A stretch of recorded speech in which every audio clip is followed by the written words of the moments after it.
أعوذ بالله من الشيطان الرجيم. بسم الله الرحمن الرحيم. حميم والكتاب المبين. إنا أنزلناه في ليلة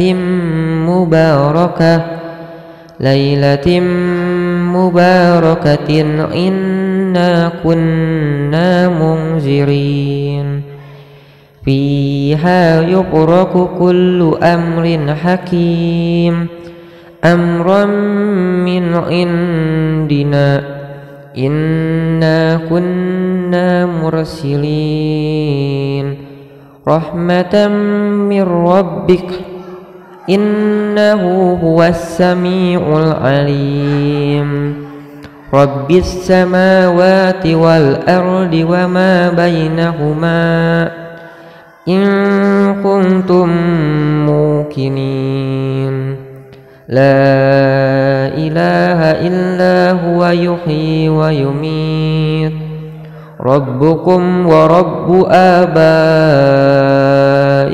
الأولين صدق الله العظيم. Assalamualaikum warahmatullahi wabarakatuh. Perkenalkan, nama saya Fatiana Fauzia dari kelas 4 C. Saya akan membacakan hadis menyayangi sesama makhluk hidup. Bismillahirrahmanirrahim. Fi kulli kabdin ratbatin ajrun. Wassalamualaikum warahmatullahi wabarakatuh. Bismillahirrahmanirrahim. Assalamualaikum warahmatullahi wabarakatuh. Alhamdulillahirrabbilalamin. Assalatu wassalamu ala ashrafil anbiya wal mursalin wa ala alihi wa sahbihi ajma'in. Rabbi syrah li sadri wa yassir li amri wahlul 'uqdatam min lisani yafqahu qawli, amma ba'd. Alhamdulillahirrabbilalamin. Puji dan syukur kehadirat Allah Subhanahu wa taala yang dengan rahmat dan kasih sayangnya kita dapat dipertemukan kembali di bulan yang penuh berkah ini, yaitu bulan Ramadan.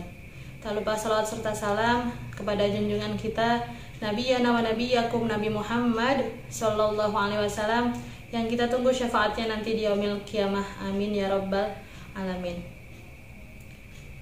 Kaum muslimin yang dirahmati Allah, Al-Quran merupakan kitab suci umat Islam yang mengatur semua ibadah tata cara umat Islam. Tetapi juga Al-Quran dijadikan pedoman di dalam segala bidang, termasuk pedoman bagaimana cara manusia berinteraksi dan bagaimana manusia memperlakukan sesama makhluk hidup yang ada di muka bumi ini. Karena agama ini dibangun diantaranya adalah untuk menunaikan hak-hak Allah dan hak-hak para makhluknya. Hak Allah yaitu adalah hak untuk disembah dan tidak disekutukan dan diserupakan dengan makhluk ciptaannya. Adapun hak makhluk hidup yang lainnya adalah berbuat baik, berakhlakul karimah, tidak saling menyakiti, bahkan membinasakan satu dengan yang lainnya dengan semena-mena. Karena semua yang ada di muka bumi ini adalah makhluk Allah dan memperlakukan dengan baik adalah termasuk ibadah. Fikul likabidin rotbatin ajrun.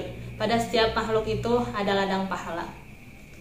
Dan Allah juga berfirman Al-Quran surat Al-An'am ayat 38. Bismillahirrahmanirrahim. Wa ma min dabbatin fil ardi wala ta'irin yatiru bi janahihi illa umamun amsalukum ma farratna fil kitabi min syai'in thumma ila rabbihim yuhsyarun. Dan tidak ada seekor binatang pun yang ada di bumi dan burung-burung yang terbang dengan kedua sayapnya, melainkan semuanya merupakan umat-umat juga seperti kamu. Tidak ada sesuatu pun yang kami luputkan di dalam kitab, kemudian kepada Tuhan mereka dikumpulkan.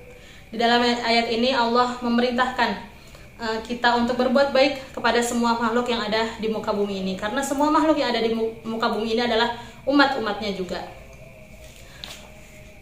Ada banyak jenis makhluk hidup yang ada di muka bumi ini, tapi ada 4 saja yang bisa berinteraksi langsung dengan manusia, yang ada keterkaitannya dengan manusia. Yang pertama yaitu hewan, tumbuhan, alam semesta, dan sesama manusia. Nah, bagaimana cara kita memperlakukan sesama makhluk hidup yang ada di muka bumi ini?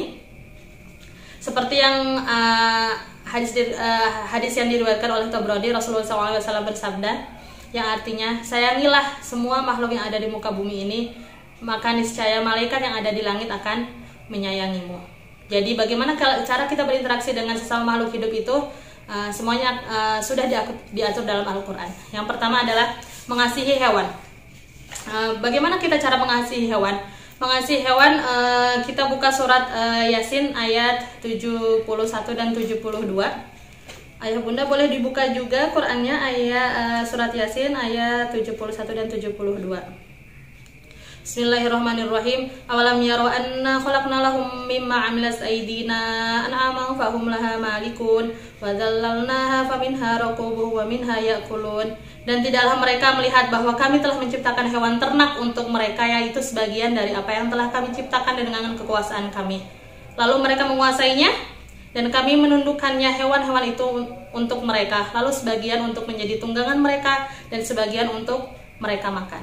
Di dalam firman Allah tersebut, kita dapat mengetahui banyak sekali manfaat yang kita bisa dapatkan dari hewan. Ada yang diambil dagingnya, ada yang diambil susunya, ada yang diambil kulitnya. Semua itu bermanfaat untuk manusia. Tapi bagaimana kita memperlakukan hewan itu dengan baik? Yaitu bisa mengambil manfaatnya dengan sewajarnya, dengan sebaik-baiknya. Kita lestarikan ekosistemnya, kita jaga dari kepunahan-kepunahan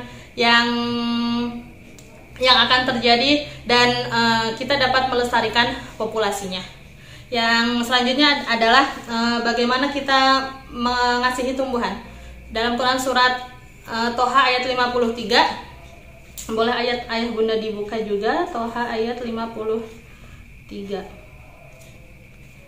Surat Toha ayat 53. Alladzi ja'ala lakumul arda mahdan wa salaka lakum fiha subulan wa anzala minas samaa'i maa'a fa akhrajna bihi azwajan min nabatin syatta. Yang artinya, Tuhan yang telah menjadikan bumi sebagai hamparan bagimu dan menjadikan jalan-jalan di atasnya bagimu, dan yang menurunkan air hujan dari langit-langit, kemudian kami tumbuhkan dengannya air hujan itu berjenis aneka tumbuh-tumbuhan. Seperti yang kita ketahui belakangan ini, banyak sekali tumbuhan-tumbuhan yang ditebang dengan semena-mena, diambil dengan di tangan orang-orang yang tidak bertanggung jawab, yang mana ketika hutan-hutan atau tumbuhan-tumbuhan itu ditebang dengan semena-mena, ketika hujan akan mengakibatkan banjir yang tidak bisa kita bendung, yang ketika kemarau kita akan kekurangan air dan kering kerontang. Maka dari itu sebagai muslim yang taat, marilah kita jaga kelestarian tumbuhan yang ada di muka bumi ini, agar kita tidak mendapatkan bencana alam ke depannya karena melakukan atau memperlakukan tumbuhan dengan semena-mena. Yang selanjutnya adalah mengasihi alam atau bumi kita. Allah Subhanahu wa taala berfirman dalam surat Al-A'raf ayat 56. Mari kita buka lagi mushafnya ayah bunda semua. Bismillahirrahmanirrahim. Wala tufsidu fil ardi ba'da islahiha wa da'uhu khawfan wa tama'an inna rahmatallahi qaribum minal muhsinin. Dan janganlah kamu berbuat kerusakan di bumi setelah diciptakannya dengan baik. Berdoalah kepadanya dengan rasa takut dan penuh harap. Sesungguhnya rahmat Allah sangat dekat kepada orang-orang yang berbuat kebaikan. Nah, di dalam ayat ini Allah jelas melarang kita melakukan kerusakan karena sudah ada perbaikan di atasnya. Karena bagaimanapun kondisi yang sudah baik saat ini, kalau dilakukan kerusakan di atasnya, maka dampaknya akan lebih berbahaya dan akan menimbulkan bencana bagi umat manusia. Kita lihat semakin hari kondisi alam kita semakin memprihatinkan. Bagaimana tidak setiap harinya sumber daya alam yang ada di bumi ini dikeruk habis-habisan, terjadi kerusakan di mana-mana, tidak hanya di darat, bahkan di laut.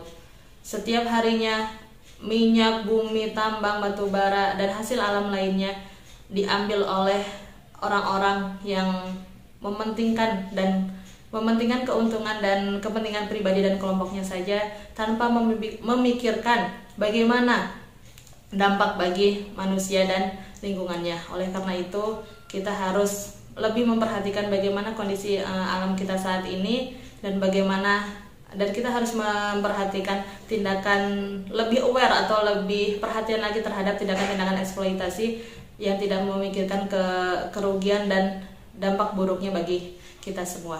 Dan yang terakhir adalah mengasihi sesama manusia. Dalam Quran surat Al-Baqarah ayat 30 Allah berfirman, A'udzubillahi minasyaitonirrajim. Bismillahirrahmanirrahim.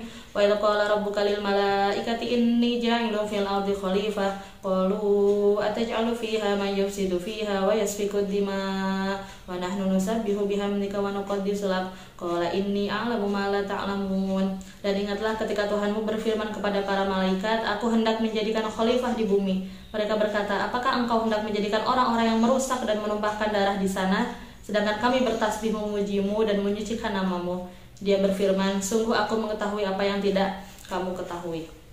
Dari ayat barusan, Allah sudah menjadikan kita khalifah di bumi ini, yang mana manusia itu mempunyai tanggung jawab yang besar untuk memakmurkan, membuat dunia ini aman, tentram, dan sentosa. Tetapi kalau kita lihat realitasnya terhadap sejarah perkembangan manusia dari masa ke masa, tidak sedikit orang yang suka berperang, tidak sedikit orang yang suka menumpahkan darah atas saudaranya sendiri hanya untuk kepentingan pribadi, hanya untuk ingin memenuhi hasil bumi yang ada di alam kita saat ini. Kita berharap kita dapat melaksanakan tugas dan kewajiban kita sebagai khalifah di muka bumi ini dengan baik sebagaimana yang dimandatkan oleh Allah Subhanahu wa taala. Dengan apa? Dengan kita bisa melakukan itu hanya dengan berpegang teguh dengan Al-Quran dan Al-Hadis atau As-Sunnah. Dengan menaati syariat Islam, manusia dapat melaksanakan kewajiban dan tugasnya sebagai khalifah di muka bumi ini dengan sebaik-baiknya. Bukankah Islam itu artinya damai? Damai itu bisa diraih atau diciptakan tidak lain kecuali dengan kita saling menyayangi dan mengasihi sesama manusia. Tidak hanya mengasihi sesama manusia, tetapi semoga kita bisa mencintai semua makhluk yang ada di bumi ini, termasuk hewan, tumbuhan, dan alam semesta ini. Mungkin cukup sekian dari saya. Apabila ada salah kata dan perbuatan mohon dimaafkan. Semoga bermanfaat dan bisa menjadi bahan renungan bagi kita semua. Walakhir, assalamualaikum warahmatullahi wabarakatuh. Karena berbuka puasa beserta artinya sahabat doma uap talatil ulukwa sahabat al-azim insyaallah. Artinya telah hilanglah dahaga, telah basahlah kerongkongan. Semoga ada pahala yang ditetapkan jika Allah menghendaki. Assalamualaikum.